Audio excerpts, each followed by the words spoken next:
I've been asking you guys for over a day now. Do you want me to tell you who it is? Come on. Just tell us who it is. Duane, come on, man. Just tell me who it is. I don't know. I mean, it's pretty big. It's a big deal. I've had it up to here, Duane. Just tell us who it is. All right, Duane. No cap. Enough is enough. Just tell us who this guest is. Duane, who is on the damn show? Tabarnak, Duane! Who's on the show? Duane, who the hell are you having on your show? I need to know. Duane, can you tell us who it is? Who? Dom, should we tell him? Duane, who is it? Duane, who you got? Come on, Duane, you're killing us, man. Who is it? Please, let us know. Duane, really? I'm sitting here shirtless like Kucherov, except I don't drink Bud Light or any alcohol anymore. Who is it? Donkey? God damn it, Duane! Tell us who it is! Duane, who has the gabagool? Duane, who is it? Come on, Duane, let me know. Come on, Goldie to Goldie. Just spill the beans. Come on. I guess we could tell him. I've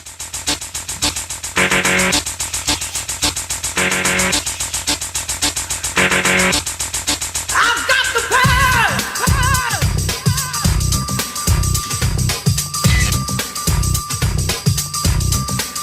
I've got the power!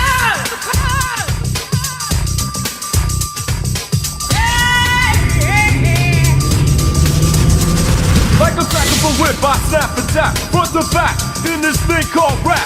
Dig it like a shovel, rhyme double on a heavily level. Bang the bass, turn up the treble. Radical mind, day and night, all the time. 714 lines, divine. Maniac, brainiac, winning the game. I'm the lyrical Jesse James. Welcome, ladies and gentlemen, to episode 68 of Two Goldies, One Mic. A beautiful intro there from Duane Steinel and friends of the program. I'm Johnny Cullen, as always. We're joined by Chris Ostrander as well today, but a special edition. We're very pleased to be joined by Owen Power, recent gold medal winner at the World Championship, coming off his freshman season at University of Michigan. Go Wolverines. Owen, big fan of yours. Thanks for taking the time to be here, bud. Yeah, no, thanks for having me. Yeah, buddy. Thank you for taking the time to be on here with us. I hope you're ready to laugh. And I got one question for you, bud, and I need a real answer. How do you take your chicken wings? I just have like barbecue. Nothing Barbecue? else. Next That's question. a safe answer. Duane likes to catch people with that.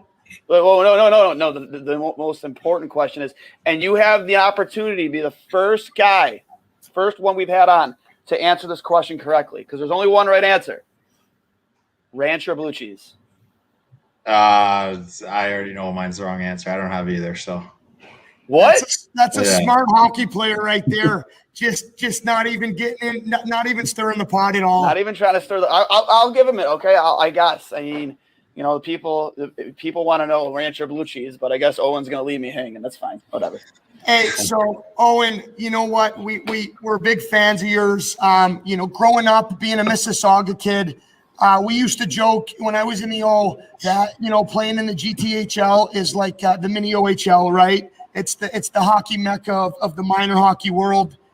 Before we get into more recent stuff, what was that like for you growing up? Did you play with the reps your whole life?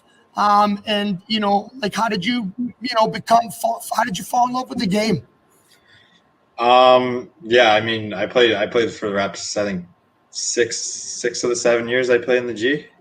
I played my first year for the Sens, and then the rest of the reps. So I was there the whole time, and then falling in love with the game. I think I always had backyard rink in my backyard, so I think that's kind of where I first fell in love with it, just skating around there, and I think it's just took off since then. And that's awesome. You're playing in the GTHL, getting drafted by Flint, choosing to go to Michigan, which I think is a great choice. My dad is an Ohio State grad, so me and my brother became Michigan Wolverine fans purely out of spite. We're talking wallpaper, everything. I've been to Yost a couple times. My buddy Steve Racine was a goaltender that played there, that had me down there, and I was in Windsor right over the border. But your time at Michigan, how's it been so far? I know that you guys have some unfinished business that Duane wanted to talk about, but how have you enjoyed your time there so far? Yeah, I thought my first year was awesome.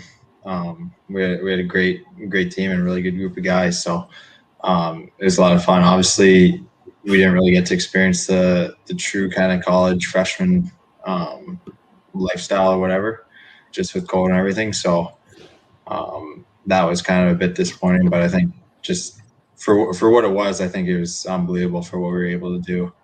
I thought hockey-wise it was awesome, and yeah. Yeah, you know, what Cully said about the unfinished business, that's going to lead me into my next question is, obviously, it's no secret that you're leaning, going back to school, which I agree with personally. I'm a big fan of that decision. And is that because of that unfinished business? Because you had that brass ring so close in front of you. You guys I think were ranked number 2 in the nation. And for me, I had you guys picked to win the whole thing. Like, I thought you guys had such a powerhouse team. You played so well in the Big Ten. And just I just thought that when push came to shove to get into that tournament, you guys couldn't lose, in my opinion. I thought you had such strong goaltending, obviously up front with Johnson and Maddie up front, your top 2 centers, and then you on the back end, and then Strauss and Portillo and net. I just thought you guys were so good. Do you feel like that unfinished business is what's really driving that decision for you? Yeah, I think it probably plays a little bit. Just having kind of a really good shot of winning a national championship is definitely something that I would like to do and like to have. But I think a lot of it's just, I think it could be better for my development, just having that extra year and being able to develop another year in college. So it definitely plays a part, but I don't think it's totally based off that. We were talking about it before the show, Owen, and when you look at a guy like Cal McCarr, right, has a good season at UMass his freshman year, decides to go back after being a high pick, and it benefited him greatly, right? You see him make that transition into Colorado and instantly become, a top 10 defenseman, right? More comfortable, able to play that 200-foot game that you play as well, be a power play quarterback, but have that jam to play in your own end, which you do so well, right? So, like, you see the similarities, right? You guys aren't the same players, but, his decision obviously worked out for him. So, obviously there's some, proof in the pudding that there's, it's a good idea to have that. I think you highlighted on something, and I wanted to bring it up. Yost is such a special building to play in, right? Mm-hmm. I'm sure from the first time you visited Michigan to every day you're in there, it's the pride of putting on that jersey and wanting to play in front of those fans in that university. And not being able to do that in a non-normal year, it must have been tough. Tell me a little bit about that. It's obviously got to be a weird year this year, coming in after 2 good years in the USHL, expecting to, be playing in front of packed houses and one of the best conferences in hockey. And then, COVID hits. Yeah, I mean, I think going my first visit there, I went and watched the game, and it was unbelievable there. Just the atmosphere. So obviously that's something you kind of look forward to is playing in front of Yost. And then when the decision was made to not really allow any fans, it was a bit disappointing. But I mean, at the end of the day, we were able to play hockey where there's plenty of kids that didn't even get a season. So I think you just had to look at the positives in that situation. Hey, Owen, I had a question for you about, obviously with the obvious COVID impacts notwithstanding, how was life at Michigan, from the hockey perspective differ from your time with Chicago and the USHL? You mean like at the rink or like just in general? Yeah, just more or less in general, just in terms of, the time that you spent with Chicago, whether it be, practice, billeting, you name it. Versus how things were run in Michigan. Yeah, I mean, I think at the rink is pretty similar. You're practicing pretty much every day. You're working out all the time, but I think definitely away from the rink is a lot different. In Chicago, you go home to a billet, you have food kind of ready for you once you come home, and it's kind of like second parents. Most billets, especially mine, we're second parents. We're in college. You're going back to a house that's just guys on the team living there. You got to make your own dinner or go get your own dinner, do your own laundry, clean, and all that stuff. So I think you definitely got to grow up a little bit, moving from college to or from the USHL. So I think that's just away from the rink was probably the biggest difference. I mean, I remember being spoiled, Owen. I was a suitcase. I got traded 4 times, but I was lucky. I had the best billets in the world, right? And you talk about it like when you were in the juniors, just having that lifestyle of, being with the boys or having a roommate, coming home to a home-cooked meal, and then, the transition of, being a pro or in college, kind of having to deal with that time management. But in your time in Chicago, you played with some really talented players, right? Mastromoney is a stud. I know you guys had a very successful year. Was it your first year there that you guys went to the finals? Yeah. What was that year like stepping in as an underager? Obviously the best junior A league in the world, into a good Chicago Steel team. What were the boys like there? And, what was that season for your development? How important was that for you? Yeah, I think that was a huge part of my development. I think, going into the year, I didn't really know much to expect with, just brand new. All the staff was brand new then.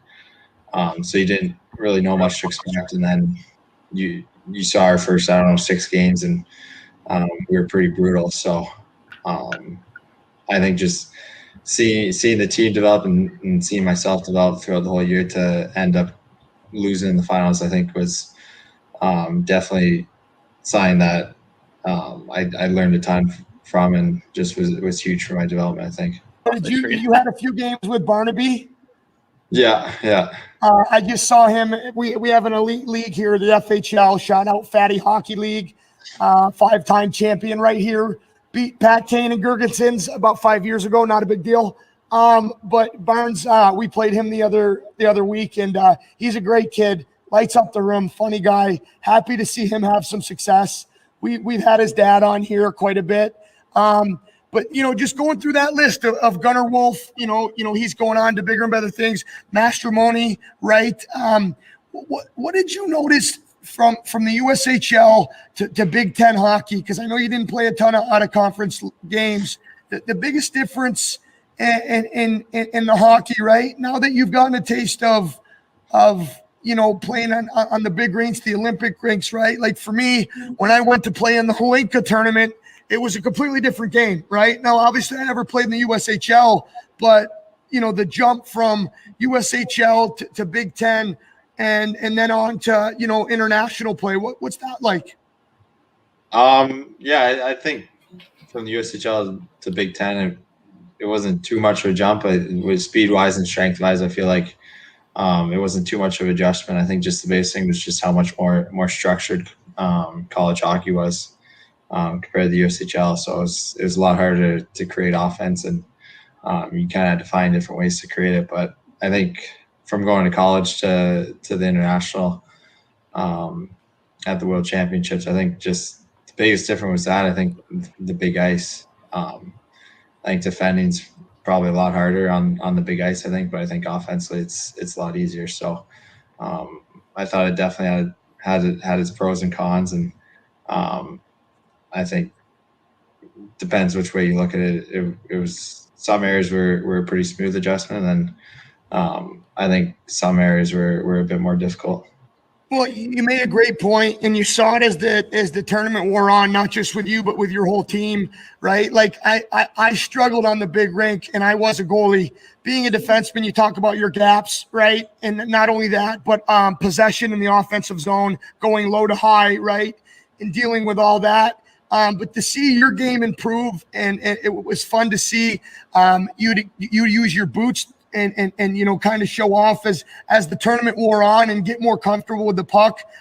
In that overtime in the championship game, like your shifts, just great to see, how like you at 18 right now, I think, or 17, to be out there in that moment on the big stage in the big rink, and have no nerves, or at least not show it.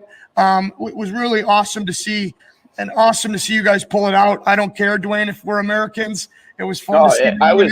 I was happy to see Canada win. I'm not going to lie, man. Let's address the big elephant in the room. A lot of people in here in Buffalo are watching you, Owen. We're really impressed. We're really happy with what we see, and we're excited to see what comes on draft day. And watching you in the World Championships, you had Gallant, I believe Bear was on the bench with you too. Tarini, correct? Yeah. We had Bear on the show with us a while back. Great guy, friend of the program. Unbelievable guy. We're real happy for him that he got that job in Arizona. Well deserved. Before they made the decision for Granato here, he was at the top of my list for the coaching position here in Buffalo. I feel like he does such a good job with that age group, with how he developed like guys like Marco Rossi and Jack Quinn, just their most recent examples, with Ottawa at the 67s, and how he brought them along. And just you see his consistency in his coaching resume at the pro level, and more specifically the junior level, throughout his career, and just see how he's able to communicate with your age group specifically. And just what was it like having those two guys behind your bench, Gallant and Tarini, two guys who are just, in my opinion, especially Tarini, just coaching juggernauts? I think both of them were unreal coaches, and I think especially for me, they did a really good job of just kind of giving me the confidence and letting me go out and play my game. So obviously they would say stuff to me when things needed to be said, or they saw something in the game. But I think for the most part, they kind of just said, go out there, play your game, and don't be afraid to make mistakes. So I think being a young guy in that tournament, I think that kind of confidence in them definitely helped me continue to grow throughout the tournament. And I think you saw it in that game against the Russian, or ROC, where you were named player of the game, right? 24 minutes on ice, right, on the big ice, and you really looked comfortable with the pill on your stick, making plays, great first passes. Your gaps were good. You played with that jam. If I had to ask you for somebody that, might be blind or has never seen you play before, how would you describe the way you play your game? I think my biggest attribute is my hockey sense. I think that's probably my most important part of my game, is when I'm thinking well. I think I'm playing well. So I just think I'm someone who's real solid in all areas of the ice, and someone who moves the puck really well. So I think I'm someone that could log a lot of minutes and be trusted in every situation. Awesome answer. One thing I noticed too in your game, everybody loves a good puck moving defense, which you are. You're great for a kid your size and your skating ability. It's extremely hard to find. And I've always said there's one thing you can't teach is size. And you have a good pair of boots on a kid your size. Great pair of boots on him, Duane. Great pair of boots, yes. And one thing I did notice too is you don't pressure yourself to feel like you have to always move the puck up yourself. You're not afraid to make those short passes to your wingers, to your center, and let them and have trust in them to move the puck up the ice. That's another thing I loved about your game, watching you over the past year. Because again, obviously we're keeping an eye on guys like you and here in Buffalo. I just that's one thing that really stood out to me, is you just never really felt that pressure to just push it up yourself. You were willing to have trust in your forward group to do that job for you. I think for sure, definitely, I'm just someone that just, if I see a play, I make it. So I think it's a lot of times whether or not guys are in good positions to make plays after I make the pass. So I think I have the ability to read the opposing team well, and put my teammates in good spots where they get favorable pucks and are able to make plays off of it. Sorry, go ahead, Chris. Oh, yeah, you mentioned that the staff at the World Championships really gave you the opportunity to play with confidence. I was just curious to know, like, was there any sort of adjustment period that you felt? You're speaking quite a bit about, obviously playing confidence with the puck and having a lot of confidence in your game. But in terms of that level up at the World Championships, did you feel that there was an adjustment period for you, or were you feeling like you were pretty well up to speed right from the get-go? I thought I was pretty well up to speed. We had I think 3 days of practice, and in those practices, I thought I had 3 really good practices. So kind of going into the first game, I was pretty confident. I didn't know how much exactly I was going to play, so I was just kind of waiting in confidence, or waiting for my number to be called, and then ended up going out just playing confident. Mm-hmm. And building on that, right? Like, I think you saw it as the tournament went on, and you played with Troy quite a bit, right? And playing with a guy like that, it seems to you talked about your hockey sense and being in the right spot. The one thing I noticed against, playing against guys like Drew Doughty and Pietrangelo and Ellis are the best that I've ever played against. And I see a lot of that in your game, is just being able to put your partner in good spots consistently, right? And being able to read the ice. And I think that's something you do tremendously well. And it's only going to serve you well as you make, your way back either into the NCAA or the NHL. But back to that final game, what's it like when the big ice 3-on-3, right? Like 5-on-5 is tough enough. You had played a ton in that game too, going into it. I think you played them 10 minutes in the third.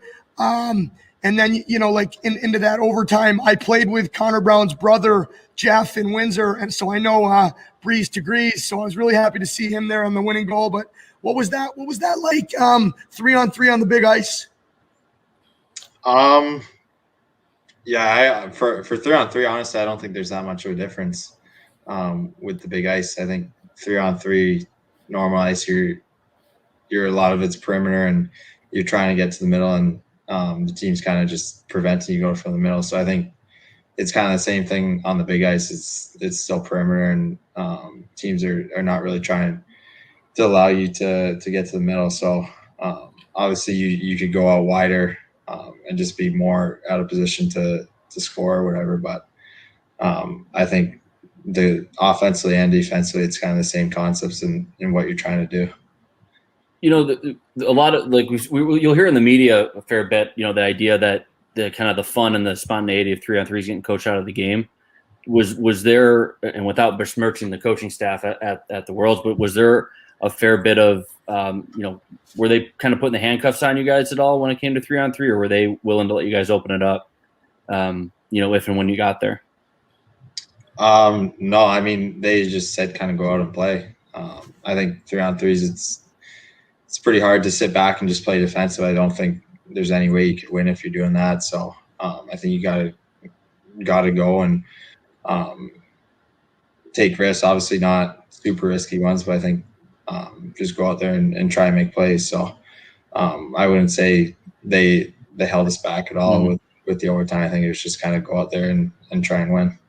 And I think you saw that right away, and maybe it was your first shift. You made a play from below the goal line that might have hit a stick or a skate that bounced in front, and Coops was there to make a good play, right? But talking about that offensive mentality, right? You have to have that, like you said, or else, you're going to end up playing to lose, right? So it was fun to see the way you guys attacked that overtime period and get the win.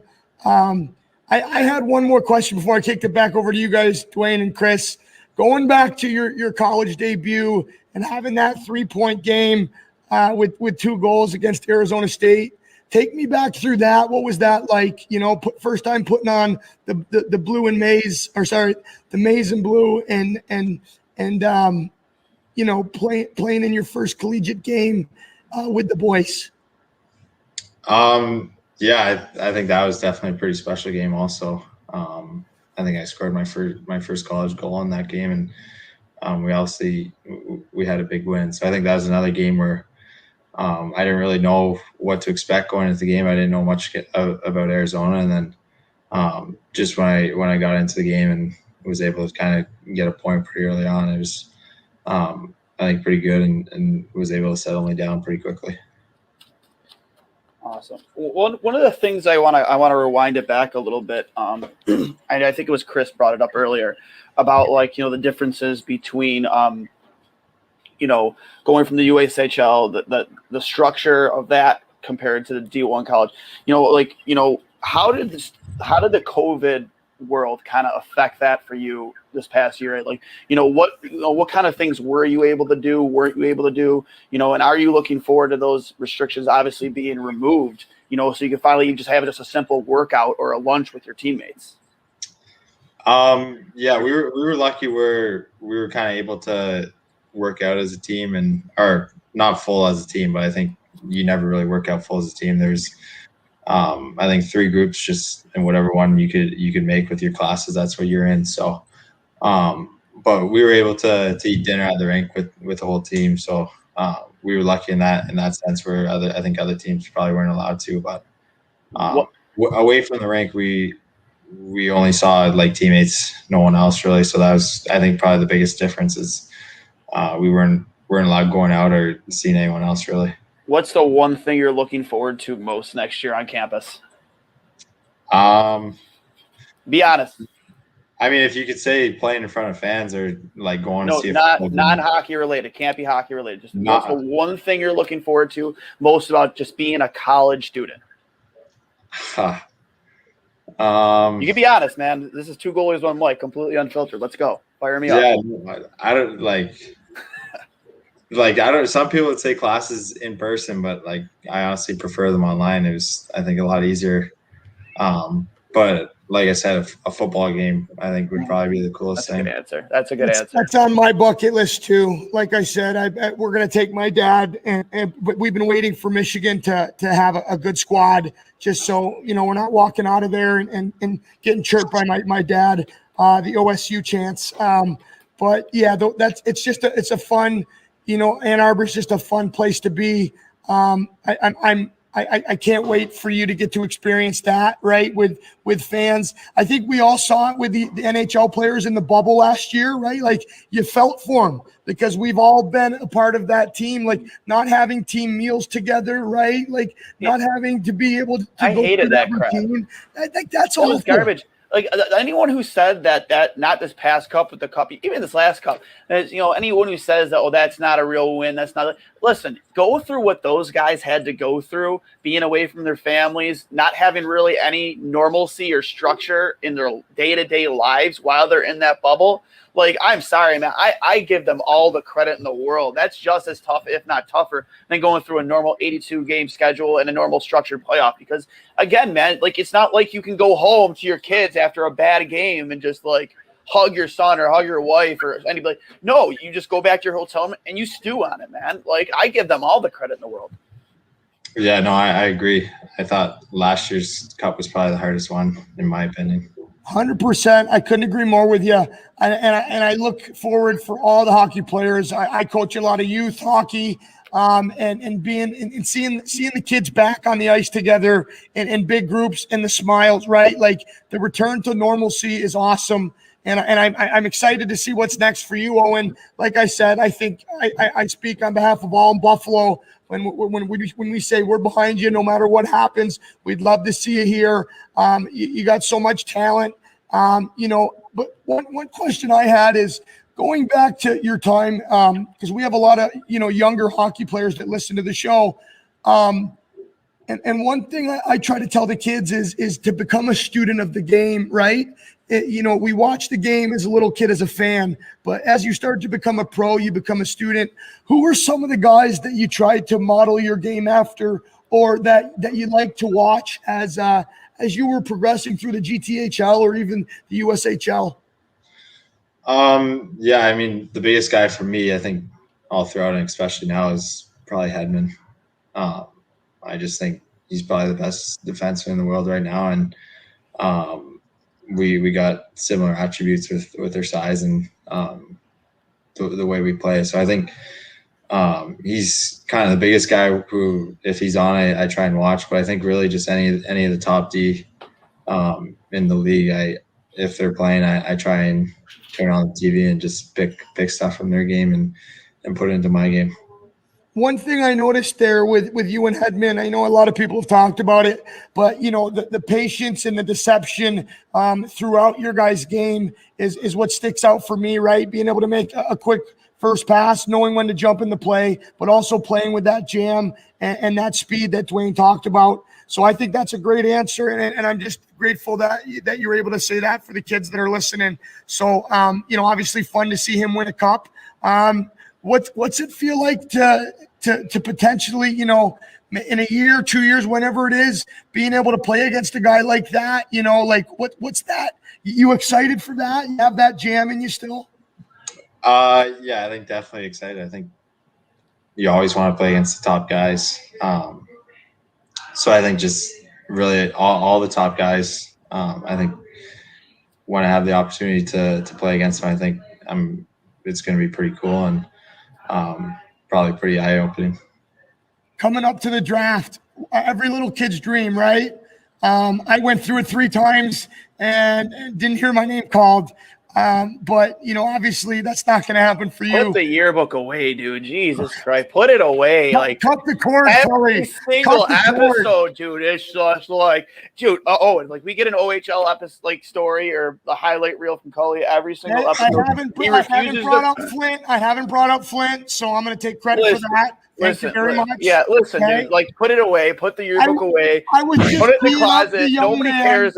Teeing up the young man for the most special night of his life. Yeah, if he's looking forward to it, if he's nervous about it, if he's not thinking about it, is it in the back of your mind? Is it something that you're looking forward to? You're hoping, you're happy to have it over. What's going through your head for that?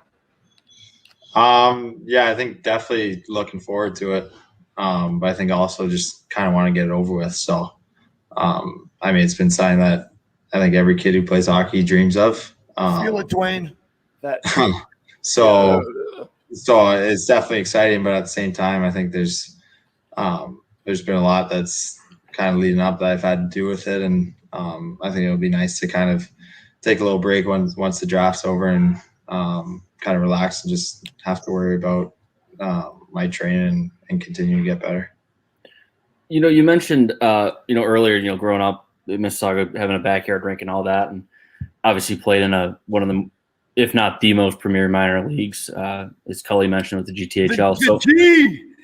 At what point did you, kind of get the feeling that, that hockey was going to be able to take you places? I don't necessarily mean, knowing that you were going to be an NHL player per se, but, that it was going to take you to a high level, whether that be, again, whether that's the CHL, a college education, you name it. But, at what point did you kind of catch on to that being an opportunity that was presenting itself to you? Yeah, I probably would say like my minor midget year, because you have the OHL draft that year, and that's about the time where I think school started kind of looking at me and talking to me. So I think that was kind of when I realized that I may be able to get something out of hockey. And yeah, I think for sure that year, maybe the year before, but I think definitely my minor midget year. Yeah. Well, and so was it a tough call for you? Obviously you got picked by Flint. You're getting offers from schools. How difficult was that process between you and your family to make that call to go the NCAA route over the CHL? I didn't find it too difficult. Like I felt like that's kind of what I wanted to do. I think when I looked at both options, college was the one that I thought was a lot better for me. So when the time came where I had to make a decision, I think it was pretty easy for me and my family with us. Just yeah. Well, I'm happy to hear you say that, because I thought it was decided for you after you were a -6 in the OHL Cup. I thought that the league didn't want anything to do with you. So I'm just kidding with you, buddy. What was that like going into there? Did you know who was going to take you in the OHL draft? Did you tell teams that you weren't going? And did, like, playing in the OHL Cup, obviously a great tournament, and then right into U17s. What was that like? Did we lose him? Yeah, he looks frozen. Oh, I thought he was just mad at me because I chirped him in the basket. I would have been mad at you too. All right. Hopefully get it just for a few more minutes. Yeah, we'll wrap it up here when we get him back. Oh, that was great. Oh, yeah, he's gonna pop back in. That was funny. His face was just blank. Like it was just like how so bad. It was like just like how dare you say that? Like fuck you, Cully. I'll score fucking from the far blue on you, bud. You will too. Oh my god. No, that was a good question, Chris. Just to see, like you go back and talk about the players that played in the GTHL, right? It was amazing. Like Duane, and I'm not talking about me, but you look in the OHL every year and it's like 70% of the league, right? And these kids, right? They play against each other their whole life in that league. So I wonder, it would have, in another life, it would have been fun to play there. And the wild, wild west of the GTHL. Man, I wish I would have just been able to play a higher level hockey just in general. I just, all those stories you guys tell, and I'm guests on the show and you show, that's what I want the most. It's not even, I could have been, oh, he's looking for his charger. I could have been an absolute dog shit goalie, man. You know what I mean? Like, I wouldn't have even cared. Like, I wasn't a shit goalie. Yeah, you said it, not me. But I just wanted to be able to experience just the off the ice stuff, the camaraderie with teammates, just like going out with the boys, just like, just having a good time and just, having that full on experience of being like a college or a junior hockey player. I didn't start playing until I was 12, 13 years old, man. Yeah. It was, goalie was an expensive position and I had to like beg my dad to finally get me after like 2 years to finally get me involved with it. And, those mechanics, Chris, you guys know, those mechanics you want to develop them at an early age, not when you're 13 years old. You're already starting that late as it is. Yeah. No, I remember my senior year, we opened like our second semester, we got permission to come into school early. And so me and my buddies all lived in a house and we had like 3 freshmen living with us for the first, week, the last week and a half of winter break. And it was like one of the best parts of playing when we were in school. Like, we'd go to the rink 2 days just to get back in shape from winter break, and like no school or anything like that was the best. Just being with the boys, you know what I mean? Like whether it's training camp or like you said, the 2 days, being around them. And that's, going back to what we said about, what the players have gone through this year. Sorry, Owen, I thought you were frozen and your face was so mad after I asked if you were a -6 at the OHL Cup. I'm sorry. I don't know if you caught that, dude, but like he chirped you a little bit, but then your face was just frozen and the facial expression was just like, you piece of shit. How dare you? Like, and Cully was like, oh my God, I think I just offended him. Oh, yeah. I asked. Now he's definitely going back to school. Yeah. No, I wish I heard the question because probably he'll tell you again. I'll repeat it. I said, we're talking about your decision whether Flint or the NCAA route, and I said I thought the decision was made for you after you went -6 at the OHL Cup, and the league didn't want you. But obviously, just kidding. You played against. We were talking about it off the air there. Some guys are even probably in the league here because I know you played up a little bit, right, in the G. Some guys are playing in the national that you played against, and it's the wild, wild west, right? Like you're playing against the best of the best, and kind of just teeing off of that, right? Yeah, sorry, you're talking about the G, the G. Just playing against guys that are now in the league or having success in the OHL or that are going to be with you on draft night, right? Yeah, I think. I think most of them got drafted last year just because I'm a late birthday, and most of them weren't. So I think just watching the last draft is pretty cool. Seeing guys that I've grown up playing against. And playing with getting drafted, and then even this year, just seeing guys that again I played against and grew up with, making debuts in the NHL and playing in the NHL. Well, you've worked your whole life, and everybody that talks about you, that has been played with you, speaks about your work ethic and your character, and you know the type of person you are, right? And somebody that would go through a wall for his teammates, and somebody that you know you would want standing next to you in a war, right? My last question for you, Bud, was what was that first feeling like putting on the red and black and white for Canada? You know, growing up in Mississauga, right? You know, everybody's dream is to play, whether it's the 17s or the U20s, right? Or the World Championships. What was that feeling like? Yeah, I think that was unbelievable. I think my first time was at the U17 tournament. I think it's just a dream come true. I think every Canadian kid wants to play for their country. So I think when I was able to do that, it was just an unbelievable feeling. I think I got the same feeling again when I put it on at the World Championships this year. It's kind of the same type feeling where you're just so proud and honored to be able to wear it. All right, Well said. Well, it's two last quick questions for me. On that backyard rink you grew up playing on, every kid did this, right? We all wear our favorite players' jerseys. We all went through, especially when we're yay tall or whatever, we're always like picturing in our heads scoring that big goal, throwing our arms in the air, Gordon Bombay in it, Charlie Conway, whatever, you know, from Mighty Ducks. And just who were you? Whose jersey were you wearing? What player were you emulating, and who were you scoring on? I was definitely Crosby. Of course you were. Yeah, I don't know who I would have been scoring on though. That's a tough one, but 100% Crosby, and probably just scoring on any goalie I could think of. Any goalie you could think of, man. Yeah. I mean, it was a heartbreaker when he scored on Miller. 2 different occasions, Winter Classic and win the gold, man. That really, you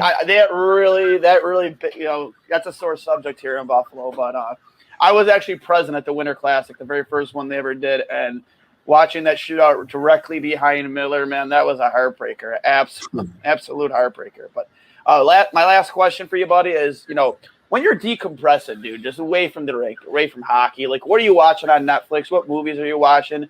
What are you snacking on? Like, what like. Owen Power, just a kid. Like, what are you doing? Like, what's your life like? Yeah, I mean, everyone always asks me what Netflix or movies I watch, but honestly, I'm not like a big like TV or movie guy. So I don't really watch much. If I'm not watching like hockey, I'll probably, and I'm watching TV, I'll turn on another sport, basketball or baseball or football or whatever. How do you feel about the finals? Basketball? Yeah. I honestly haven't been following it that much. Oh, no way. Oh, yeah, I mean, it's weird, man. LeBron's not in the finals, you know, like what the heck, you know. Hey, that's a good thing, baby. It is first time in a decade, but like it's just like you're so used to seeing that guy in the finals in somebody's jersey, first time in a long time. Yeah, no. I follow the scores and stuff, but I haven't really watched any of the games, sat down and watched them. So are you a golfer?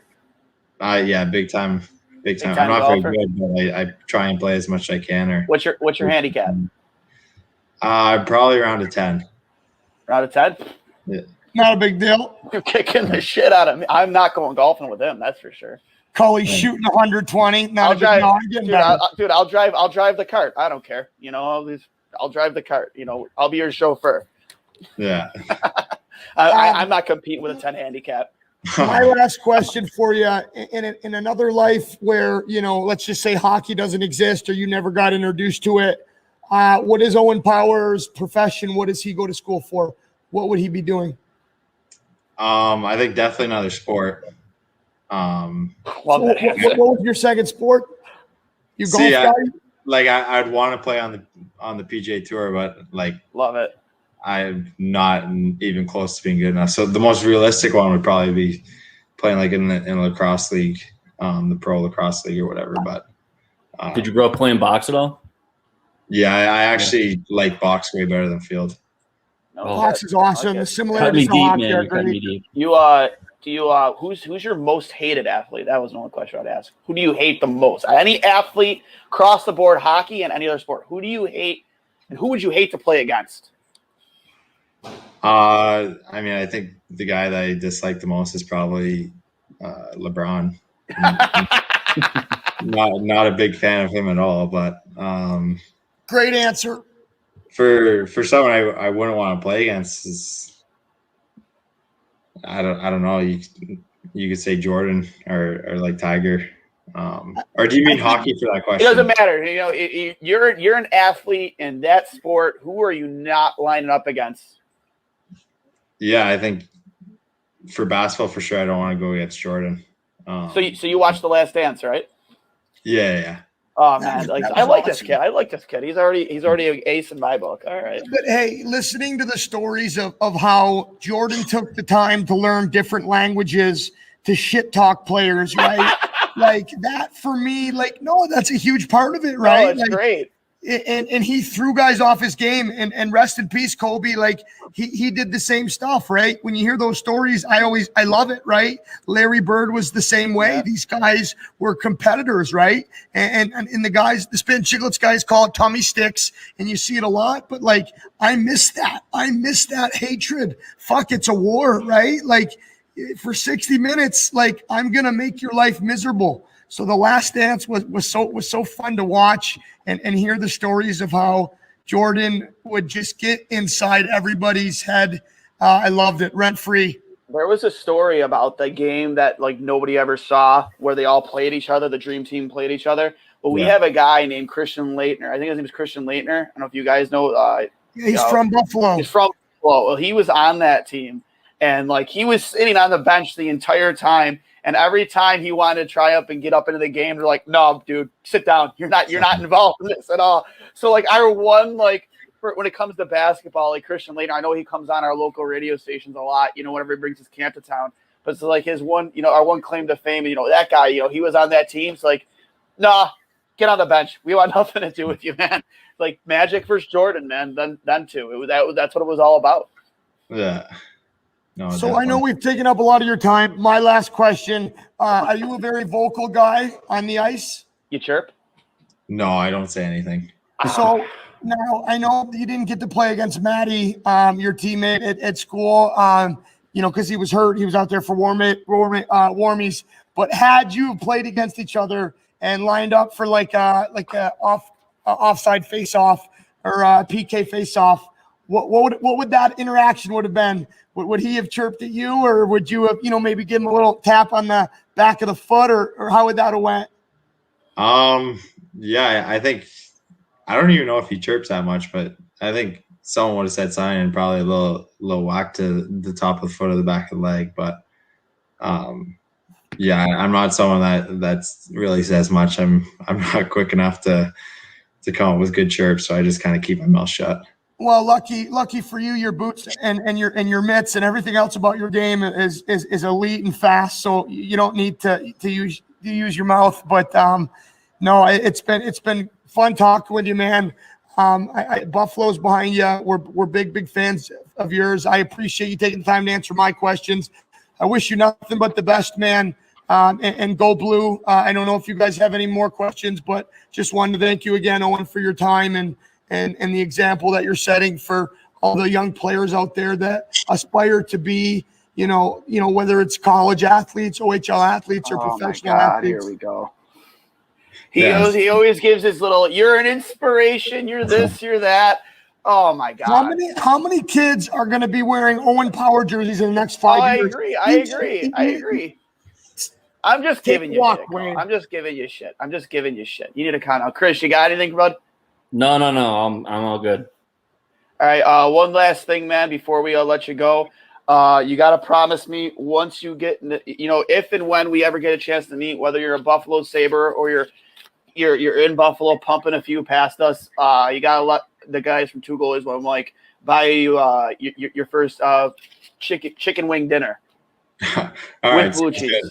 Absolutely. We'll take you. The best about all, you don't go to Anchor Bar, you don't go to Duff's as good as those places are. You go to the hole in the wall places. That's where you get your best wings, man. Don't let anyone tell you different. All right. So, everybody, this has been episode 68 of Two Goalies, One Mike. Thank you to Owen Power for joining us. dude, it's been an absolute pleasure. Thank you to Chris Ostrander for joining us as well from Two in the Box podcast. Go check it out. And, we will talk to you guys next week.